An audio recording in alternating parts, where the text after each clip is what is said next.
Seja muito bem-vindo a mais um À Conversa Com. Hoje estamos em Oeiras, num fantástico terraço, residência da nossa convidada. A nossa convidada hoje é uma pessoa muito especial. Para além de ser mulher, ser mãe, ser avó, ser empreendedora, tem também uma grande vontade de mudar o mundo e de transformar a sociedade num sítio melhor para se viver. Hoje, no À Conversa Com, Nurja Tarma Ahmed. Nurja, muito obrigado por nos ter recebido na sua casa. Eu é que agradeço pelo interesse constante da Curiacos TV com a Associação Nur Fátima. E obrigada pelo convite, obrigada por terem vindo e sejam bem-vindos na minha humilde casa.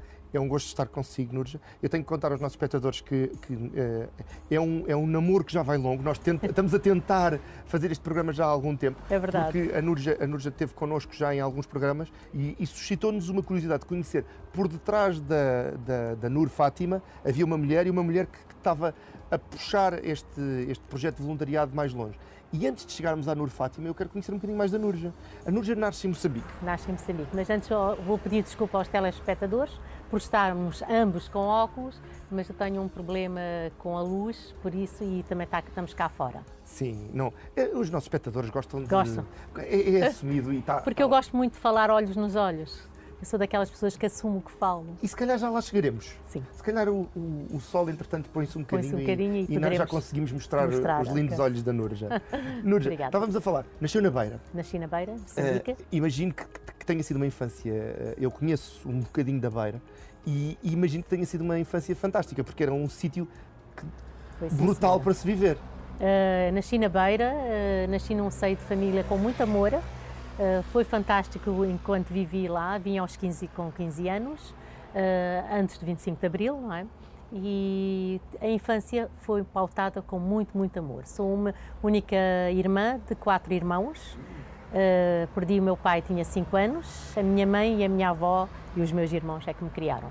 Uma família matriarcal, portanto, sim, muito virada. Apesar de ser a única menina nos filhos, havia 2 mulheres muito fortes para lhe indicarem um bocadinho o caminho. Que ficou viúva também muito nova, a minha mãe também ficou viúva muito nova e eu também, mas pronto, eu acho que é um bocado essa história. E essa força de ver mulheres a liderar uma família foi um bocadinho uma indicação para o caminho que ia seguir? Talvez, a gente não tem consciência, não é? Enquanto miúda, o que pautava era o amor de irmãos e da mãe e da avó. Havia muito amor, eu fui criada com muito amor. Se houve dificuldades, eu não senti. Uma das coisas que marcou muito a minha vida é que a mim nunca me faltou nada, mas eu vivia perto de pessoas que tinham alguma dificuldade, tinham carências.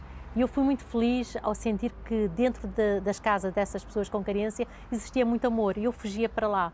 Eu gostava daquele ruído, daquelas conversas, deles todos dormirem num quarto, tudo aquilo me fascinava, porque eu era a única mulher, eu vivia sozinha, eu estava sozinha, porque muitas vezes a gente pensa uma casa, cada um nos seus quartos, e que isso é o bem-estar é estarmos todos juntos num quarto. É um daqueles erros da sociedade moderna, não é? E contra mim falo, porque hoje toda a gente tem uma televisão no quarto e a dada altura a família separa-se cada um. Se bem que é bom ver televisão e vejam televisão e deem audiências a Curiacos, mas ao mesmo tempo acaba por ser uma separação. O diálogo, falar é muito importante. Nós falamos agora atualmente, não há sítio que a gente vá que não tenha um telemóvel e a preocupação no telemóvel. Quando sentamos no carro, esquecemos o telemóvel, voltamos atrás para ir buscar. E perde-se alguma comunicação, eu noto isso, perde-se alguma comunicação. Nós, por hábito, estamos a tentar aqui em casa, quando estamos juntos, ninguém está ao telemóvel, falamos uns com os outros, que é muito importante. É engraçado esse lado. E uma coisa que eu queria dizer, eu dormi no quarto com a minha mãe, minha avó, eu partilhei o quarto com ela, então venho com uma herança de muitas histórias. E histórias encantam as crianças. E quando as histórias são bonitas, são a herança, quando é uma herança de solidariedade, de bondade, de amor. E isso foi sempre me transmitido desde criança, desde miúda. Eu lembro uma frase que a minha avó dizia, mesmo muito pequenina, e dizia repetidamente: lembra-te sempre, onde estiveres, cá há uma luz, uma câmara que te filma todos os dias, que é o olho de Deus. Tudo que fizeres, pensa sempre no que tens sempre com o olho de Deus, por isso tenta sempre caminhar o caminho certo, ter o bom senso na vida e ser uma boa pessoa. E isso ficou agarrado para sempre? Ficou agarrado. E passou para os filhos? Passei para os filhos, que eu lembro que muito pequeno, o meu filho de meio, perguntaram-lhe o que é que ele gostava de ser e ele disse que boa pessoa. Olha, uma fantástica resposta. exatamente. A minha filha também é voluntária na ReFood, foi durante muitos anos. O meu filho esteve nos comandos e fez voluntariado na República Centro-Africana, então já está um bocado no sangue. Estávamos a falar, aos 15 vem para Lisboa. Vim. Qual é que é o impacto? Porque se fosse de Maputo para Lisboa, ou de Lourenço Marques para Lisboa, agora da Beira para Lisboa foi uma realidade completamente diferente, mas eu tenho uma capacidade de adaptar muito boa, porque eu sempre, desde miúda, pego na aguarelas para pintar a minha vida, o mundo, os momentos menos bons. Porque, claro, como uma infância sem pai, há alguns momentos de nostalgia, não é? Que nós temos. Quando vim a Lisboa, nem as roupas eram adequadas. Pois, nós lá vivíamos, verão, sempre o tempo era verão, desde as roupas, a nossa tonalidade de pele, o encontro com as pessoas. Alguns trejeitos de língua também, imagino que... Não, a língua era portuguesa, não é? Mas não havia palavras... Eu falo porque tenho vários amigos que dizem havia palavras que nós usávamos que cá não usamos. Sim, mas isso eu não sentia essa dificuldade. E não senti dificuldade nenhuma, eu sou uma pessoa muito adapto-me. Eu não estava a falar de dificuldade, estava a falar do impacto de uma mudança. Porque às vezes... que quando eu cheguei cá, pensei, neste momento é momento de ajudar a minha família. Nós estamos num país onde viemos com o que viemos, mas é preciso salvar algum dinheiro, é preciso... Tive na altura de deixar de estudar, ajudar a minha mãe, fazíamos chamuça, fazíamos biryani, que era um prato típico indiano, e vendíamos a casa de comida, ao galeto, e eu ia de transporte, coisa que não andava lá de transporte, aqui passei a andar de transporte, mas adaptei-me.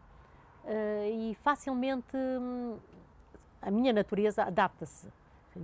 Inclusive, eu já fiz voluntariado em Moçambique e o meu chão era, a minha casa de banho era o mato e eu dormia no chão. E como vê, eu não tenho dificuldade, eu vivo bem, mas não tenho problema de sentar no chão, comer com outras tribos, comer com pessoas, não tenho mesmo dificuldade nenhuma. Mas isso tudo devo à minha infância com a família com quem eu convivia perto da minha casa.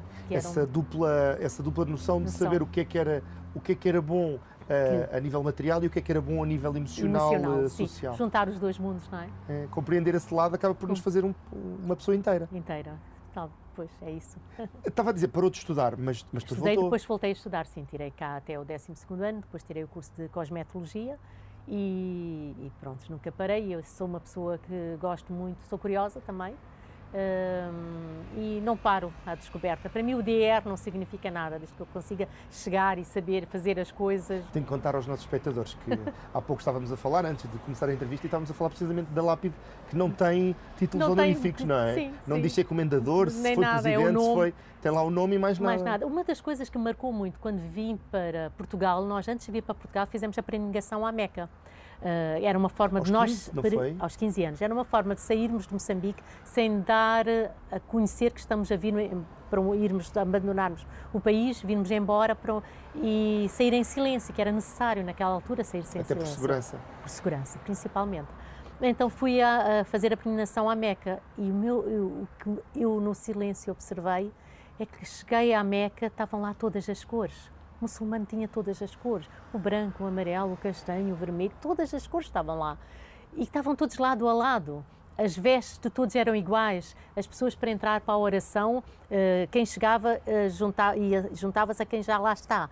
E não havia diferença entre um varredor de estrada como um presidente ou um diretor, nada. Todos se juntavam e faziam oração, falavam para um único Deus. Para mim isso aqui foi fantástico, eu pensei, nós realmente essa é a realidade, essa é a verdade pura, que aquela que eu acredito, e ajudou-me também muito a solidificar e olhar para as pessoas e não ver diferenças nenhumas. A minha religiosidade é minha, mas a das outras eu respeito, não é? Cada um segue a sua religião, a sua religiosidade, embora eu nasci no seio muçulmano, sou islâmica, mas faço por paixão. Eu estudei a Bíblia, eu li outras religiões, li o Tora, e continuei a querer ser muçulmana, quer dizer, ninguém me obriga a manter-me muçulmana. Acredito naqueles 5 pilares, acredito mas não obriga ninguém, nem nunca falo sobre isso, só quando as pessoas têm curiosidade de conhecer a religião muçulmana, não é isso que... Eu tenho que interrompê-lo e fazer-lhe uma pergunta, e eu sei que nós tínhamos combinado não falar muito sobre religião, certo. Mas não se sente um bocadinho ofendida quando às vezes se toma poucos por um todo? E falo aqui, por exemplo, com os islâmicos. Nós temos telejornais, e falo com De com todo, abertura, não sinto-me em que nós ofendida. temos telejornais em que todos os dias nos Estados Unidos há um tiroteio e morrem não sei quantas pessoas porque há um maluco, ou um bêbado, ou um drogado que matam não sei quantas pessoas. E depois temos um tiroteio num sítio qualquer e, como foi um árabe, é um terrorista. Ou um árabe ou um muçulmano, Sim. por acaso. Esse tomar os poucos como um todo não chega a ser ofensivo para uma religião que tendencialmente é uma religião de amor, como todas as outras? As leituras que eu fiz do profeta Maomé fala na paz, no diálogo. A partir daí, em vez de eu levar isso para a ofensa, eu levo para o diálogo. Explico que houve a altura das cruzadas. Cruzadas também era a religião católica, e as pessoas não são... A religião muçulmana é contra o terrorismo. Tenho esse diálogo com as pessoas que me perguntam. Que as pessoas que não me perguntam são idiotas, não querem saber, a informação está toda. Sim, hoje em dia nós estamos a falar de uma religião que tem milhares de anos. Sim, mas há muito acesso, as pessoas podem ler antes de entrarem para a ofensa. Eu, por acaso, nunca me senti ofendida, nem nunca ninguém me falou de uma forma que eu tivesse que explicar agressivamente, ou a forma como fazem a abordagem. Portugal, os muçulmanos sempre foram muito respeitados. Sim, sim. E o povo português é muito passivo, não é? Há, claro, um ou outro, mas passa-me ao lado. Mas parvos em todo o lado, não é? Sim, há parvos em todo o lado, não. Mas agora que estava a falar do lápis de não estar no nome, e nós viemos sem nada. Nós viemos dependendo dos outros. Quando nós viemos ao mundo, são os outros que cuidam de nós. E quando vamos daqui, também são os outros que cuidam de nós. Lavam-nos a sepultura, tudo isso. Então eu dou muita importância aos outros. Eu não sou um mundo sozinha à parte. Os outros fazem parte de nós, porque nós precisamos constantemente dos outros, dos professores, de todas as pessoas, do varredor, do canalizador. Todas as pessoas são importantes nesse mundo. E todos têm uma importância bonita e igual. Não é o DR que para mim tem importância, não é o doutor. Um doutor precisa de um canalizador quando tem problemas em sua casa. Ou o engenheiro precisa do vidraceiro, não é? Todos nós precisamos uns dos outros. Quando as pessoas tiverem consciência disso, e as pessoas que eu conheço, que são muito bons professores, muito bons doutores, eles querem que tratem por nome. É assim que eu vejo, diga, não me chame doutor. Não há necessidade disso, penso eu, não é? Eu concordo, e sou grande fã mas disso. Respeito as pessoas. Sabe que eu digo isso muitas vezes, nós acordamos nós próprios, não acordamos o título que temos naquele dia. Porque os títulos mudam muito rapidamente, e essa era a próxima parte das fases da vida da Núrgia, porque a Núrgia começa uma carreira empresarial, a dada altura. Sim. Lojas de roupa. Educadora de infância primeiro. Educadora de infância primeiro. Nós precisamos passar por um lado empresarial, estando a trabalhar como trabalhador ou como empresários, precisamos da sustentabilidade, não é? É necessário. E todos nós vamos para um mundo empresarial de uma forma ou de outra.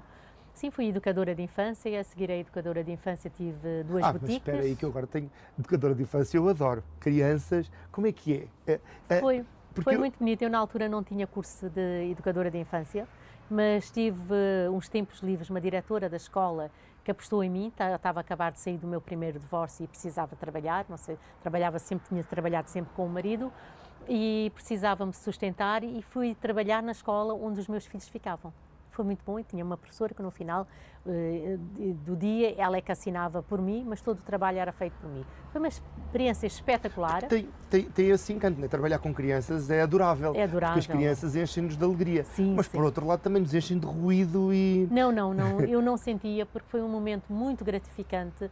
Eu tinha crianças que, inclusive houve crianças que quando tinham que ir ao hospital, tinham uma hospitalidade, eles tinham que vir dar um beijinho.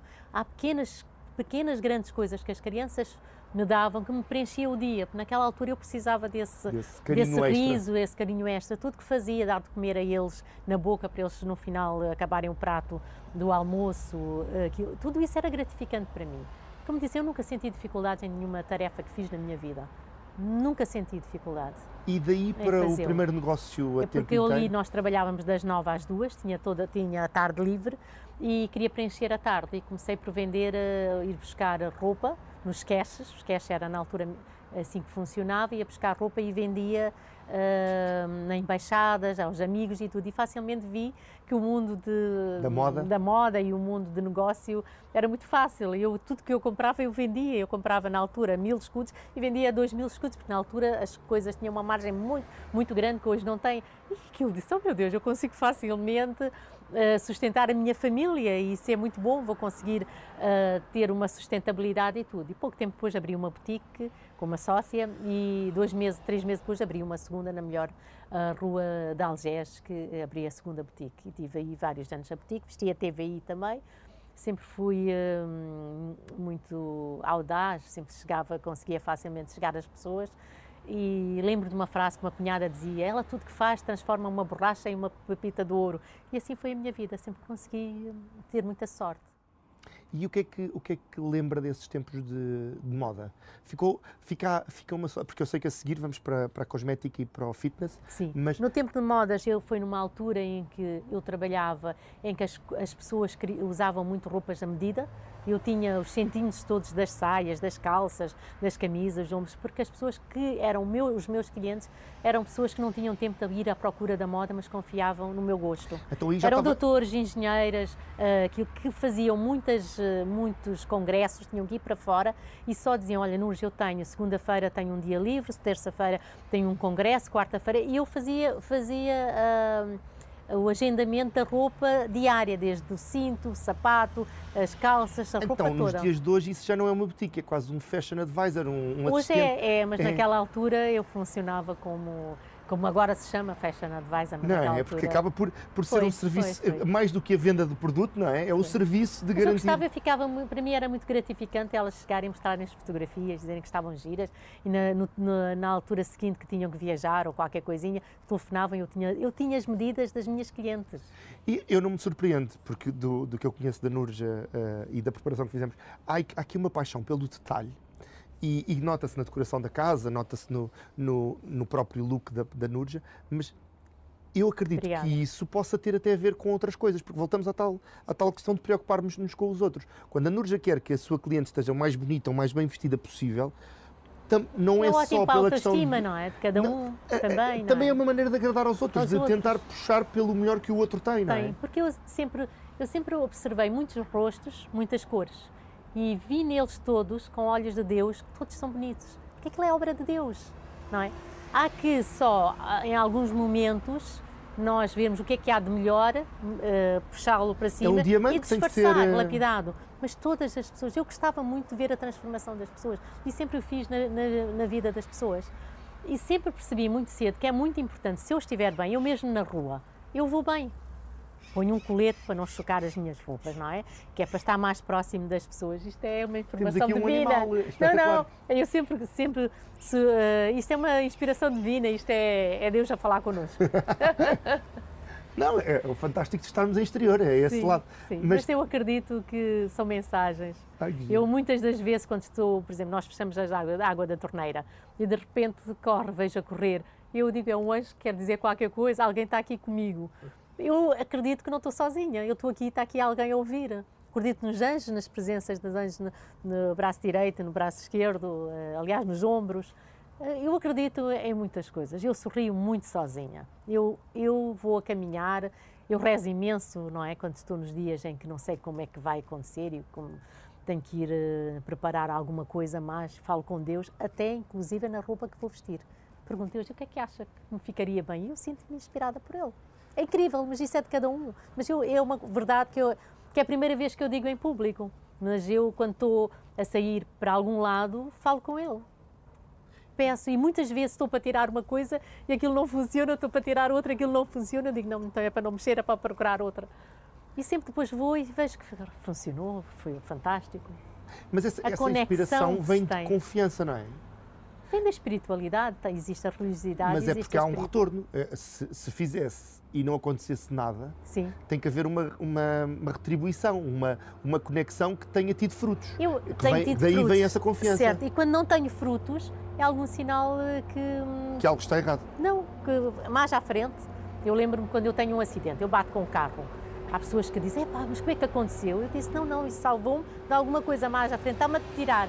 Estou meia hora presa a falar com o senhor e prescrever não sei o quê, porque a seguir, se calhar à frente, tinha uma coisa Seria bem pior. pior. É assim que eu penso, é assim que eu vejo a vida. Essa positividade. Positividade. Eu passei muito tempo nos hospitais, infelizmente, ou felizmente, para aprender qualquer coisa, não sei, não por mim, mas com a minha filha quando esteve doente. Nos momentos que eu estava no hospital, dava-me para eu meditar, conversar, olhar o mundo, olhar lá fora. Pensei que aquilo tem que tirar algum aproveitamento disso. Porque, algum ensinamento, aliás. porque não é? nós olhamos para esta imagem de sucesso e estamos a falar de uma mulher que teve tudo, ou que tem tudo, mas que teve tudo nos seus momentos, mas também temos aqui alguns Tive momentos sustos. menos bons, eu tive momentos que cheguei a vender ouro para poder resolver algumas situações. Eu tive momentos menos bons, mas nunca ninguém se apercebeu, porque a minha avó dizia, se tu sorrires, as pessoas sorriem contigo. Se tu chorares, ninguém chora. Facilmente as pessoas vão-se embora. E eu aprendi sempre a estar da mesma forma. Muitas vezes vesti bijutaria e as pessoas pensaram que era ouro, porque eu sempre estive bem na sociedade, bem. Mas houve momentos em que eu precisei estar de outra forma. Eu hoje estou, pronto, mais produzida a nível de anéis ou isso, estou aqui. Mas eu despejei-me disso tudo. Eu despejei-me completamente disso, que para mim é acessório atualmente. Eu sei que é importante para a sociedade, para a imagem, e faço gosto em usar, e acho que é importante também passar essa imagem das pessoas não descurarem nem nada, mas para mim isso já não é o essencial. O essencial é aquilo que nós transmitimos às pessoas. Os invisíveis passaram a ser visíveis, que são os carenciados da rua, as famílias com carência, todos eles passaram a estar a ser visíveis para mim. Eu ainda não quero chegar à Nur Fátima, okay. porque ainda temos aqui alguma história para contar, porque depois temos um ginásio e um centro de cosmética que chegou a quase 40 pessoas a trabalhar. Exatamente, e os 19 anos estive lá na empresa. É um império construído quase do zero. Foi. Na altura eu tinha vendido a loja das roupas, das boutiques, tinha contraria o segundo casamento. E, entretanto, estive um tempo sem fazer nada, eu não sei ficar sem fazer nada. E então surgiu o Gemini, estava a precisar de renovar, o Gemini, o antigo dono estava a precisar de ter alguém empreendedora e procurou-me na altura. Eu aceitei o desafio. E tinha essa paixão já do tinha acabado de tirar o curso de cosmetologia e de estética, porque enquanto não estive a trabalhar, como não sei ficar sem fazer nada, vou sempre aprender. E uma das vezes estava a fazer massagem, achei-o interessante o corpo humano, quando ela falava nos músculos, nos ossos e tudo isso, pensei, eu lembro na infância, queria tirar o curso de medicina, não consegui completar, e quando se falava nos músculos, nos tendões, nos ossos, tudo isso, começou-me a fascinar, disse, isto é fácil, tirar o curso de estética, com o 12º ano consigo tirar, e depois o curso de cosmetologia. Então foi aí que eu comecei a tirar o curso. Antes de terminar o curso, apareceu essa empresa, que era o Health Club Gemini, em plena Lisboa, um desafio interessante. Eu entrei nesse desafio, 5 de outubro, não é? 5 de outubro. Entrei no desafio, mas rapidamente disse que eu não fui feita para trabalhar para os outros, eu precisava a empresa ser minha, porque eu gosto muito, não me importa ter sócio, mas eu tenho que ter a minha responsabilidade. Ser gerente só para mim era muito pouco nesta altura em que me encontrava. Foi um desafio bom, o meu sócio na altura disse não, 50-50, acertamos as contas, tudo isso e peguei naquilo. Aquilo não tinha nada, absolutamente nada, só era um ginásio, transformei num bar, fiz obras nos andares que existiam. Achei que era muito importante juntar o ginásio, a depilação, a tratamento de rosto, a tratamento de corpo, de haver um bar de nutrição, que agora é muito conhecido. Eu já naquela altura, para mim, achava que isso tudo era um complemento interessante num único espaço. A pessoa chegava lá e encontrava tudo naquilo, porque aquilo tinha 6 andares. E essa inspiração veio das viagens, veio de... Não sei dizer, sinceramente. Eu olho para as coisas e eu transformo as coisas. Eu lembro-me do Gemini e tinha amigas que frequentavam. E era assim uma coisa muito moderna para a Lisboa. Era. Foi uma pena ter fechado. Sim. Mas eu mantive lá até o fecho, mesmo tanto fechado, as lojas ter fechado. Eu tinha entrada para a rua, mantive-me. Eu só fechei o ginásio quando decidi entrar para fazer a Nur Fátima, não é? E antes disso, fazer voluntariado. E agora a minha pergunta de psicólogo barato, que não sou. Isso já era ajudar as pessoas a encontrarem o melhor delas? Olha, esse lado do fitness e da cosmética não é outra vez encontrar a beleza onde ela às vezes está escondida? É uma coisa que eu digo, o voluntariado não surgiu de dia para a noite. Eu muito nova... Foi um caminho percorrido até ali, não é? muito nova, quando estava separada, os meus filhos iam passar o fim de semana de 15 em 15 dias com os pais, eu ia ao bairro de Chelas, ia aos bairros, eu era voluntária, eu sempre fui voluntária, eu sempre me inscrevi durante 2 anos fiz o Zakat, que é voluntariado na comunidade islâmica, onde eu visitava as casas e via o que era preciso, janelas, comida, o que fosse necessário, eletrodoméstico, e canalizava, tinha a possibilidade de ver o que é que podia canalizar das pessoas que tinham para doar para os que precisavam. Eu sempre fiz voluntariado. Agora é que tenho uma associação minha, não é? Mas o que eu mais gosto de fazer é ser voluntária. Então, o voluntariado já estava comigo. Todos os funcionários, todos os colaboradores, que agora é assim que se chama, os colaboradores do ginásio, lembram-se desde sempre eu dizer, um dia vou largar isso quando não precisar sustentar a minha família e vou-me dedicar unicamente ao voluntariado. E eu costumo dizer, tenha um sonho, o sonho concretize. Era sempre isso desde nova, ajudar os outros. É uma coisa que nasceu comigo, é uma coisa que foi superada por Deus, sinto eu, porque eu sempre gostei de ajudar e já vi a minha família fazê-lo. A minha família, eu já trago essa herança de história contada da minha avó, da minha mãe, de ajudar, porque se nós temos um pão, podemos comer metade e dar outra metade e conseguimos ficar saciados com esse pão. O dar é muito importante. Minha avó fazia um gesto muito nova que dizia assim, filha, sempre que fizeres isso, Deus nunca vai te pôr a fazer isso. E é verdade. É um gesto que ela fazia. Isto é o gesto de dar. De colocar. De colocar. Isto é o gesto de pedir. Eu hoje faço voluntariado, temos numa sede e vêm crianças que à altura de Covid, as mães vinham com as crianças. Eu tirava as crianças da fila. Eu punha a eles, arranjei um sistema de animação onde as crianças não podiam... Não tinham que ver aquele momento. Não tinham que ver, porque aquele momento vai passar. Eu disse, mães, eu vou levar as crianças para um sítio à parte, confiem em mim, que eles vão ficar bem, mas eu não os quero na fila. Mas esse cuidado, eu já tive, nem sei o que é que lhe dizer, porque prazer não foi, mas já contactei com esses momentos da entrega dos alimentos. E se por um lado é muito agradável nós podermos ajudar, por outro é muito triste ver os que estão a ser ajudados, porque às vezes nem é o que se diz, é o que se vê, Existe dois tipos de pessoas, físico, não é? Existem pessoas que neste momento terão que ser ajudados e durante bastante tempo, que são as pessoas que têm vícios, os vícios da droga, o vício do álcool, estes.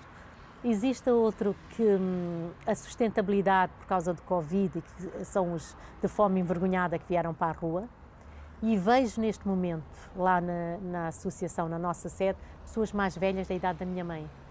Existe uma burocracia que é importante, dizem que é importante fazer, levar o nome e ver a necessidade. Eu não peço atestado de pobreza a ninguém. Eu olho para as pessoas e digo, por amor de Deus, é um saco de comida que eu estou a dar, eu não vou pedir a eles, olha, quanto é que ganha e não sei o quê. Eu sei que isso às vezes não tem sido bem visto. Alguém me explicou, e vale o que vale, mas alguém me explicou que tinha a ver com estas sinergias e a passagem de informação existem porque há quem se aproveite do sistema para...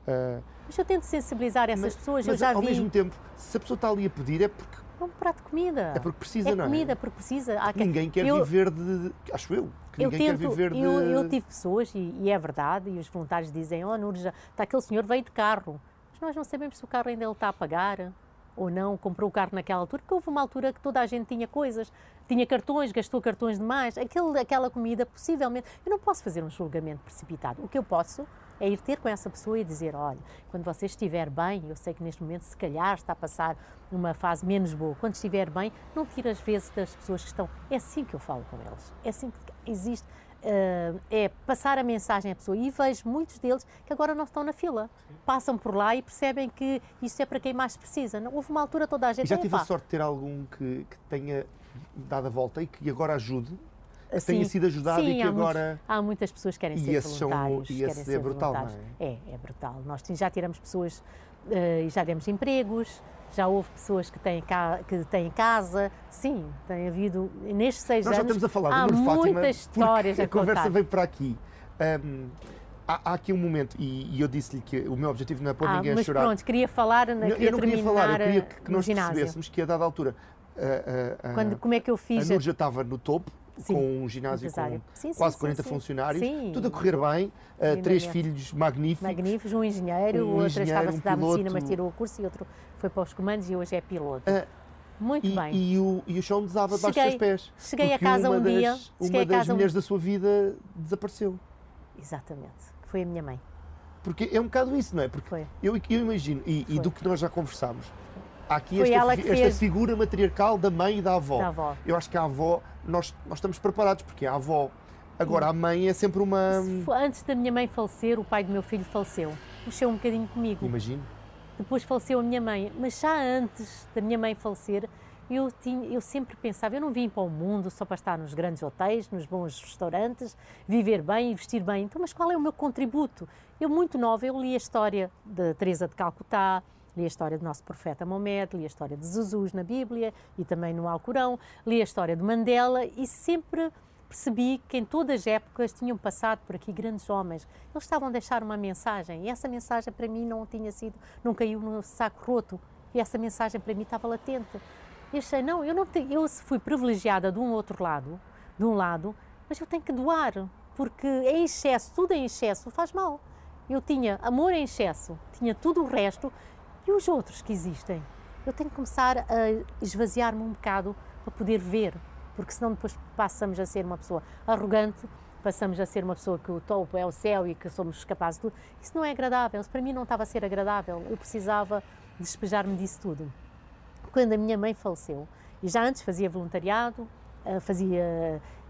tinha noção da herança que a minha família tinha deixado, da bondade, da caridade, da solidariedade. Eu não gosto de falar de caridade, caridade é de cima para baixo. A palavra tem uma conotação estranha, não é? Estranha. A solidariedade. E quando a minha mãe faleceu, as senhoras que foram, quando existe o falecimento, existe o corpo, não é? E eu estava debruçada com a minha mãe e ouvia vozes cá fora, cá atrás, a dizer: o que é que vai ser de nós? A senhora que nos ajudava foi embora. A sua mãe também tinha esse papel na comunidade, não é? E aquilo ficou dentro de mim e pensei, não, eu tenho que fazer, agora é que é a altura de mudança, tenho que calçar os sapatos da minha mãe. Falei com os meus filhos, mas o que é que tu vais fazer toda a vida? Trabalhaste? Como é que tu vais te sustentar? Eu hei de fazer a mudança, hei de conseguir sustentar-me, hei de fazer a mudança. Entretanto, cheguei nas minhas instalações, onde falei com os colaboradores que estavam lá, propus se eles queriam ficar, que eu ajudaria na continuação em tudo que eles precisassem. Eles acharam um barco muito grande para conseguirem ficar. Dei todos os direitos que cada um deles tinham e disse que ia fechar, e eles não acharam estranho porque sempre ouviam. Já reconheciam que eu um dia sempre eu dizia, quando os meus filhos voarem, eu gostava muito de dedicar ao voluntariado. Não acharam estranho, facilitaram-me e fez-se o fecho. Levou 2 a 3 meses, entreguei a chave e fiquei à espera de sinais do que é que eu vou fazer. Entretanto, comecei a pesquisar. Comecei a pesquisar e vi que ia uma ONG para Moçambique. Com a Catarina já? Ou... Não. Foi uma outra ONG, não teve a ver com a Catarina Furtado. Entretanto, resolvi inscrever. Eles estavam a embarcar uma semana depois, mas assim que viram o meu perfil e aceitaram logo, porque eu disse que em contrapartida arranjava todas as condições de lá para continuar mais um carro. Arranjava carro, arranjava onde ficar e arranjava estadia para todos nós, que éramos 20. Isso foi fantástico para eles, porque estava a entrar uma voluntária. A sua história estava carregada de meios para transformar... Conhecia pessoas que me iam abrir as portas. A comunidade muçulmana em Moçambique é muito boa para hospitalidade. Sim. Para as pessoas no do bem. mundo inteiro. Nós fomos recebidos com uma hospitalidade brutal aqui. Eu sabia que se eu contactasse algumas pessoas que lá estavam, imagina eu tivesse que ficar em Inhambane, na Beira, nos sítios, tínhamos onde ficar e teríamos comida. E assim foi. Nós fomos tudo pré-marcado por aqui e onde chegávamos nós tínhamos uma recepção muito boa. Nunca houve falta de comida e até levávamos Tupperware para continuar o caminho. Verifiquei muita fome. Eu vi uma realidade em Moçambique que eu tinha... Foi um choque? Foi um choque muito grande. As memórias não batiam certo com a realidade atual? Com a realidade não. Acho que já podemos tirar os óculos. Não? Então vamos mostrar os nossos lindos olhos. Não batia, porque a primeira coisa que fiz foi ir a um sítio uma igreja, onde estava o bispo, estavam as irmãs, e as crianças estavam muito certinhas, sentadas, muito obedientes. aquilo não era crianças, as crianças não são Robôs. não são robôs, e eu achei aquilo estranho. E depois mais tarde percebi que estavam-lhe dando a informação para eles portarem-se bem, porque as pessoas que vinham estavam a trazer bens alimentares, brinquedos e coisas. Tinham que marcar pela positiva. Mas isso não era, para mim foi chocante, porque eles eram crianças que tinham perdido pais de sida, crianças que, abandonadas, muitas abandonadas pelo pai, e eu chorei imenso nos meus primeiros dias, quando falava com os meus filhos cá, e eles disseram: tens de parar de chorar, tu tens que focar naquilo que foste fazer. E foi o que foi. Entrei nos hospitais, nós também levávamos médicos, entrava no hospital, o mesmo médico que fazia um parto, era o mesmo médico que fazia, que tivesse que amputar uma perna, aquilo era de uma pobreza, não havia anestesia, as pessoas eram operadas de uma forma, então foi realidades muito, muito duras. Tocou-me imenso. Eu já estive na Eu beira. banhei com crianças, eu pegava nas crianças africanas, ia para o mar com eles banhar e sentir o amor deles, o carinho deles. Eu cheguei a uma altura que só descansei o corpo, em 2 minutos eles parece que apareceram e cobriram-me o corpo todo a deitar aquilo, então percebi que era preciso passar o amor. E tive muitos momentos de silêncio que ali senti sinais. Eu senti falada por Deus, eu senti mensagens únicas. E agora a pergunta outra vez do psicólogo que eu não sou. Esse amor, de alguma maneira, cobriu o buraco que tinha vindo com a morte da mãe? Ou pelo menos escondeu esse... Cobriu. Tinha encontrado um sentido de vida. Ela dizia-me: não chores, que eu estou bem. Continua um sentido de vida naquilo que eu via que a mãe fazia, mas o teu sentido de vida, eu encontrei o meu sentido de vida. E sim, não choro, oro por ela sempre. O nome, Nur Fátima, Fátima é em memória dela. Nur é luz. E sim, encontrei. A minha mãe é uma inspiração muito grande para mim. E encontra cada vez que ajuda aqueles que precisam. Lembra-se de que O ela mais também o engraçado faria. é que eu não consigo esquecer, porque os sítios que eu vou, há muitas Fátimas. O nome Fátima é um nome frequente, tanto lá como cá, e quando aparece alguém que eu pergunto como é que te chama, é Fátima. Eu digo, dá uma mensagem. Eu tenho uma vizinha onde eu estou, onde tenho a sede, que também é amiga e foi amiga da minha mãe, que ela muitas vezes me diz: olha, eu vim-te trazer, estava a fazer comida e vim-te trazer para ti porque a tua mãe falou para mim. Mas isso ninguém diz isso gratuitamente. Ela não precisava fazer isso. Então porque eu digo que eu sinto. Ela existe, as mensagens, eles partem, mas eles estão muito presentes na nossa vida. Mas que não seja através das memórias. Mas não só através das memórias. Pronto. Eles estão presentes na nossa vida. O nome Nur Fátima acaba por ser interessante porque Nur é luz em árabe. Sim. Fátima acaba por ter uma conotação também com os Nossa católicos. Senhora de Fátima. E é engraçado porque a Núrgia sempre quis que fosse completamente desligado de religiões. Mas, no entanto, acaba por inerentemente os dois nomes colarem logo duas. Que é filha do nosso os profeta, católicos e os islâmicos. E nós acreditamos na Nossa Senhora de Fátima também, não é? Também? Sim. Não sabia essa. Sim, Nossa Senhora de Fátima existe, que é mãe de Maria. Maria, não é? Sim. Por isso está tudo interligado. Uma coisa muito importante, eu pus Nur com N-O-O-R. Eu também sou Nurja, também sou Exato, Nur. sim. Eu de propósito não pus N-U-R Fátima. Porque não era uma coisa sua. Não era. Não queria pôr o meu nome a sobrepor o nome da minha mãe. A luz, sim, é a luz de Fátima, mas nunca, jamais quereria pôr o meu nome assim. Mas é muito engraçado, porque aqui a dada altura eu estava a preparar esta entrevista e há aqui um amigo que lhe telefona, ou a Núrgia está a falar com ele ao telefone, e diz: estás aí a fazer o quê? Há tanta gente que precisa de ti do lado de cá. E é muito engraçado esse lado de quando os nossos amigos nos dizem: volta, nós também precisamos de ti cá, aqui. porque eu não tinha consciência das pessoas carenciadas que existiam.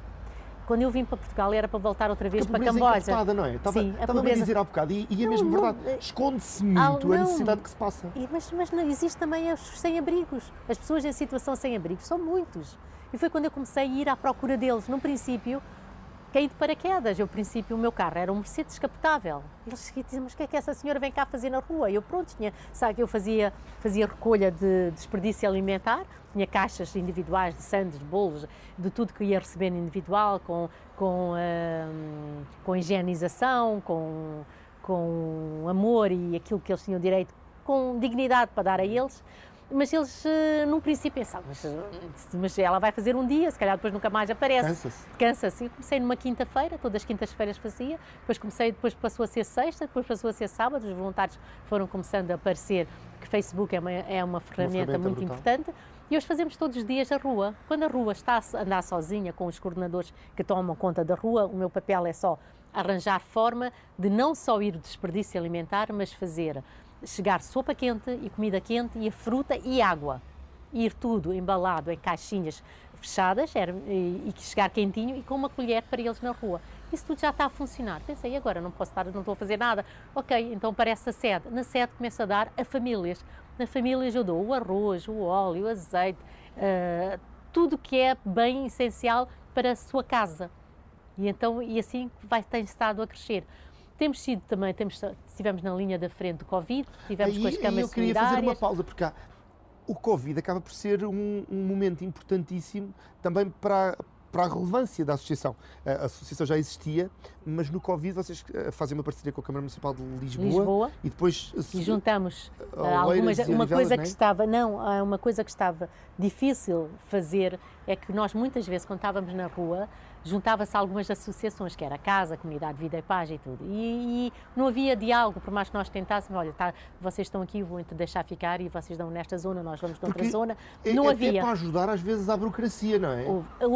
Quando aparece o Covid, nós todos estivemos na mesma mesa, aí foi muito, muito bom, porque começamos a conhecer uns aos outros e começamos a fazer rota, tu fazes essa rota, tu fazes aquela rota, nós fazemos aquela rota, e então fomos nos conhecendo e fizemos rotas, hoje somos grandes amigos e falamos constantemente, quando um não pode, vai o outro, e sabemos que a carrinha da Nur Fátima é alimentar, a da casa é alimentar, a Comunidade de Vida e Paz é uma carrinha de lanches e ceia, e assim conseguimos nos dividir. Conseguem arrumar melhor. E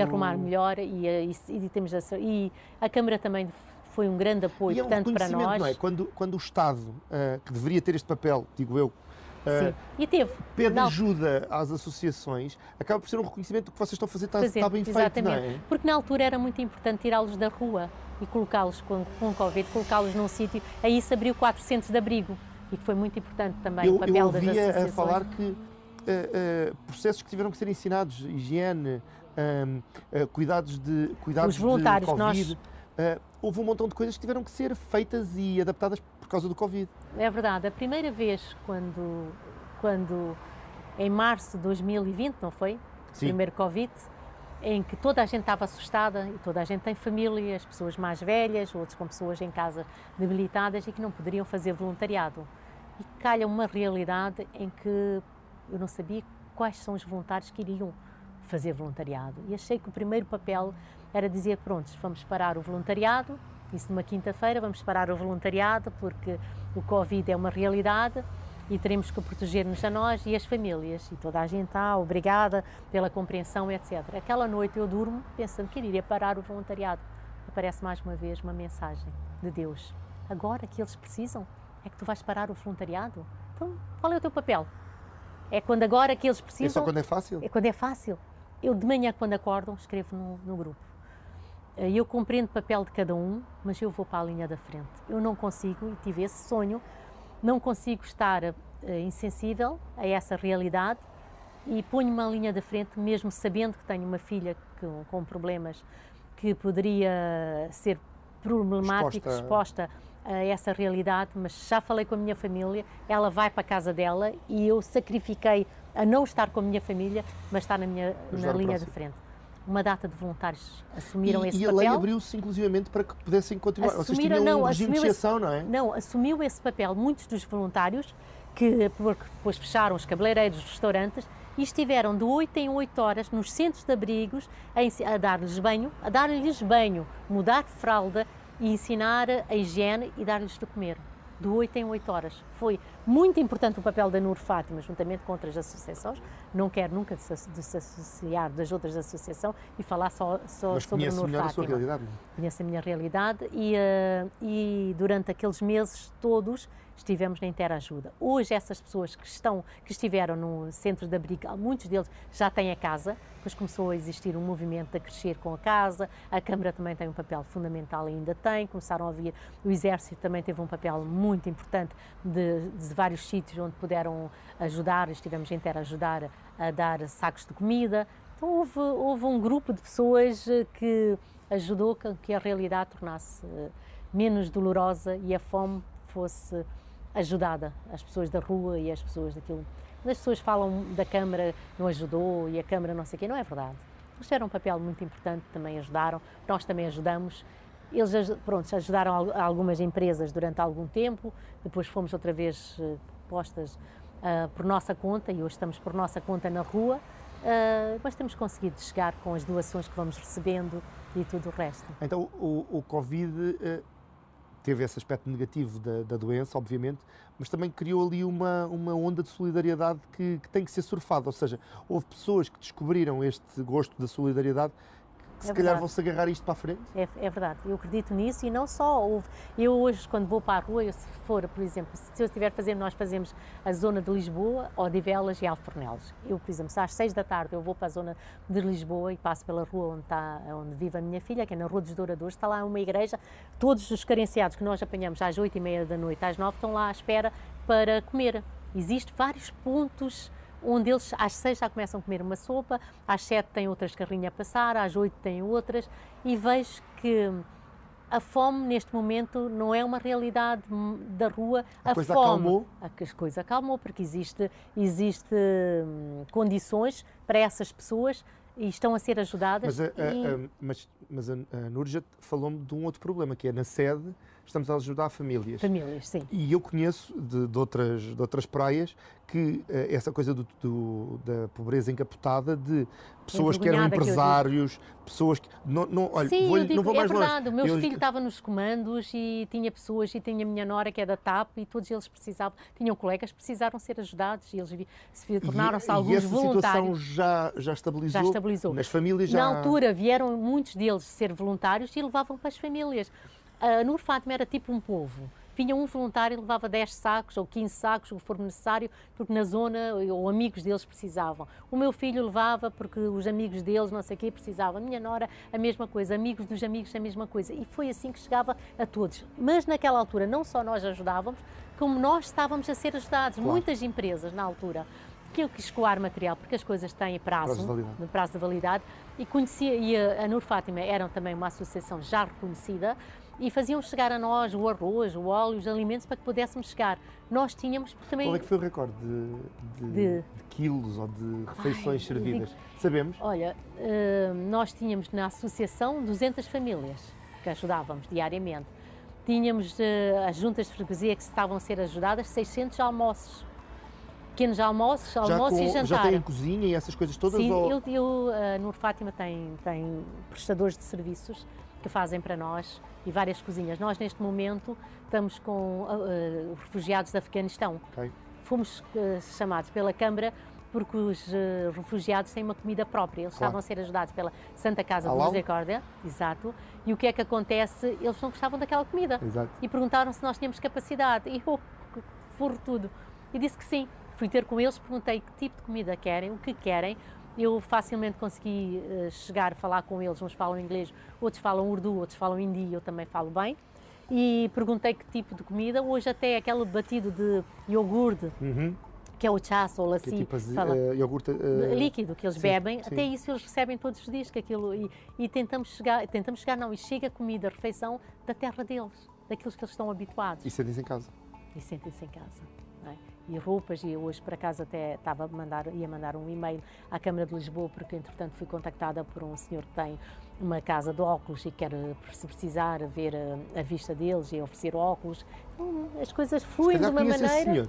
Conheces? Se calhar conheço, é daqui de Oeiras. Não é o senhor Rui, não é o Rui. Por acaso, eu ainda não falei... O Rui também era menino para isso. Não, ele ajuda imenso as pessoas, mas aqui da zona, não é? Sim. Esse não, ele chama-se... Ai, não me consigo lembrar o nome Pronto, deles, por perdeu uma acaso grande tenho que oportunidade de perder. ter uma publicidade grátis. Fica para a próxima. Eu sabe quem Núrgia, é. o tempo está contra mim sempre nestes programas. Já? Já, estamos quase, estamos Opa, quase. eu falo muito, não é? Não. Mas tem falamos tanta os dois. história, temos tantas coisas Temos para muito, contar. aliás, fica já o convite para, Opa. para outra conversa daqui a uns tempos. Quantos voluntários e aqueles que estão-nos a ver e que gostavam de ser voluntários, como é que podem fazer? Olha, nós temos imensos voluntários, chegamos a ter 100 e tal voluntários na associação. Na altura de Covid diminuímos, porque antigamente nós colocávamos mesa e estávamos lá bastantes. Agora temos que fazê-lo de forma diferente, as coisas já vão no saco e quando vão grupos, 5, 7 por dia, não vale a pena ir mais e não pode. Agora está-se a melhorar, talvez já se possa voltar a ser. Neste momento, houve uma altura que eu não conseguia ter mais voluntários, já estava cheio. Neste momento, se quiserem ser voluntários, falem para a página Nur Fátima, eu tento ver onde é que consigo colocá-los, ou mesmo na sede. E que ajuda é que a Nur Fátima precisa? Eu sei que a ajuda que a Nur Fátima dá. Que ajuda é que precisa? Precisam de alimentos? Precisam sim, sempre.